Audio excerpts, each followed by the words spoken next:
Assalamualaikum warahmatullahi wabarakatuh. Saya Ratu Nuriza, NPM 2020-11-011 dari Prodi D3 Keperawatan Stikes Baitur Rahim. Kali ini saya akan menjelaskan tentang tren dan isu keperawatan jiwa. Definisi tren. Tren adalah hal yang sangat mendasar dalam berbagai pendekatan analisa. Tren juga dapat didefinisikan salah satu gambaran ataupun informasi yang terjadi pada saat ini, yang biasanya sedang populer di kalangan masyarakat. Definisi isu.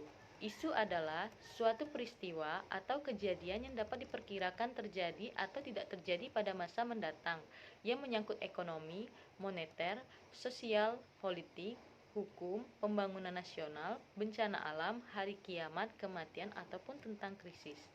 Definisi tren dan isu keperawatan. Tren dan isu keperawatan adalah sesuatu yang sedang dibicarakan banyak orang tentang praktek atau mengenai keperawatan, baik itu berdasarkan fakta ataupun tidak.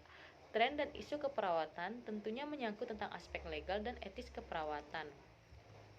Tren, current isu, dan kecenderungan dalam keperawatan jiwa. Tren atau current isu dalam keperawatan jiwa adalah masalah-masalah yang sedang banyak dibicarakan dan dianggap penting. Masalah-masalah tersebut dapat dianggap ancaman atau tantangan yang akan berdampak besar pada keperawatan jiwa, baik dalam, tentang regional maupun global. Ada beberapa tren penting yang menjadi perhatian dalam keperawatan jiwa, diantaranya adalah yang pertama, kesehatan jiwa dimulai masa konsepsi. Perkembangan terkini menyimpulkan bahwa berbicara masalah kesehatan jiwa harus dimulai dari masa konsepsi, malahan harus dimulai dari masa pernikahan. Yang kedua, tren peningkatan masalah kesehatan jiwa. Masalah jiwa akan meningkat di era globalisasi. Penderita tidak lagi didominasi masyarakat kelas bawah. Yang ketiga, kecenderungan dalam penyebab gangguan jiwa.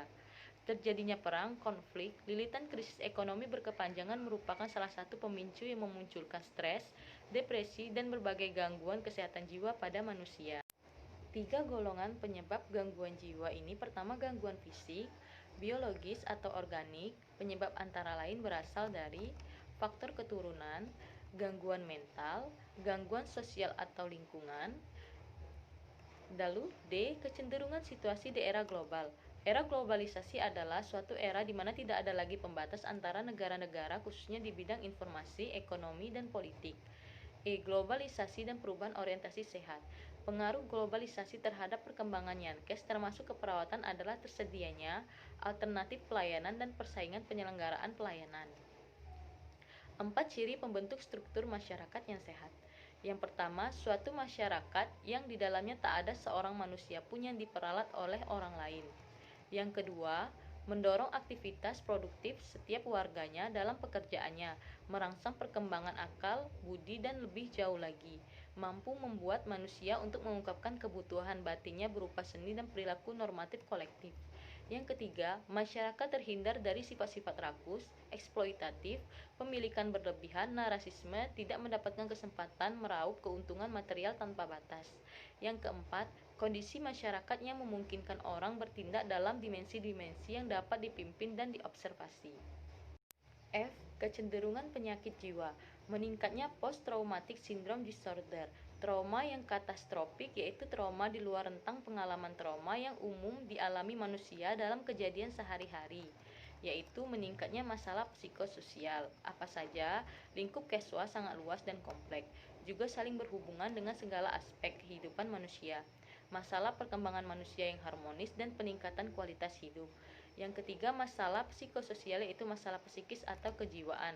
Lalu psikotik atau gelandangan, kemudian pemasungan penderitaan gangguan jiwa, lalu masalah anak jalanan. Kemudian, tren bunuh diri pada anak dan remaja.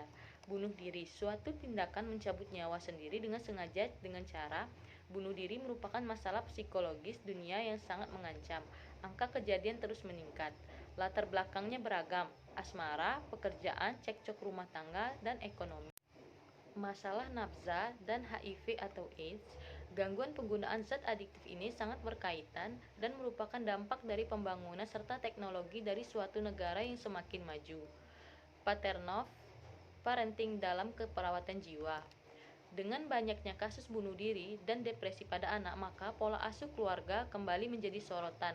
Pola asuh yang baik adalah pola asuh di mana orang tua menerapkan kehangatan yang tinggi disertai dengan kontrol yang tinggi. Masalah ekonomi dan kemiskinan. Pengangguran telah menyebabkan rakyat Indonesia semakin terpuruk. Daya beli lemah, pendidikan rendah, lingkungan buruk, kurang gizi, mudah teragitasi. Kekebalan menurun dan infrastruktur yang masih rendah menyebabkan banyak rakyat mengalami gangguan jiwa. G. Tren dalam pelayanan keperawatan mental psikiatri. Sehubungan dengan tren masalah kesehatan utama dan pelayanan kesehatan jiwa secara global, harus fokus pelayanan keperawatan jiwa sudah saatnya berbasis pada komunitas, yang memberi penekanan pada preventif dan promotif. H. Tren pelayanan keperawatan mental psikiatri di era globalisasi. Sejalan dengan program deinstitusionalisasi yang didukung ditemukannya obat psikotropika yang terbukti dapat mengontrol perilaku klien yang gangguan jiwa. Peran perawat tidak terbatas di rumah sakit, tetapi dituntut lebih sensitif terhadap lingkungan sosialnya, serta berfokus pada pelayanan preventif dan promotif. I. Isu seputar Yankep mental psikiatri. Pelayanan keperawatan mental psikiatri kurang dapat dipertanggungjawabkan karena masih kurangnya hasil-hasil riset keperawatan jiwa klinik. Perawat psikiatri kurang siap menghadapi pasar bebas karena pendidikannya rendah dan belum adanya lisense untuk praktek yang diakui secara internasional. Pembedaan peran perawat jiwa berdasarkan pendidikan dan pengalaman seringkali tidak jelas. Menjadi perawat psikiatri bukanlah pilihan bagi peserta didik atau mahasiswa keperawatan. Contoh tren pada kesehatan jiwa antara lain, penggunaan narkoba pada generasi muda. Banyak alasan mengapa narkoba diantaranya agar dapat diterima oleh lingkungan, mengurangi stres, mengurangi kecemasan agar bebas dari murung, mengurangi keletihan dan mengatasi masalah pribadi. Akan tetapi, terlepas dari semua itu, remaja memakai narkoba karena narkoba membuatnya merasa nikmat, enak, dan nyaman pada awal pemakaian. Alasan remaja memakai narkoba dapat dikelompokkan sebagai berikut. Yang pertama, anticipatory beliefs, yaitu anggapan bahwa jika memakai narkoba, orang akan menilai dirinya hebat, dewasa, mengikuti mode dan sebagainya. Yang kedua, relieving beliefs, keyakinan bahwa narkoba dapat digunakan untuk mengatasi ketenangan, cemas dan depresi. Yang ketiga, facilitative atau permissive beliefs, keyakinan bahwa penggunaan narkoba merupakan gaya hidup karena perubahan zaman atau nilai sehingga dapat diterima. Itulah resume dari saya tentang tren dan isu keperawatan jiwa. Lebih dan kurangnya saya mohon maaf. Wassalamualaikum warahmatullahi wabarakatuh.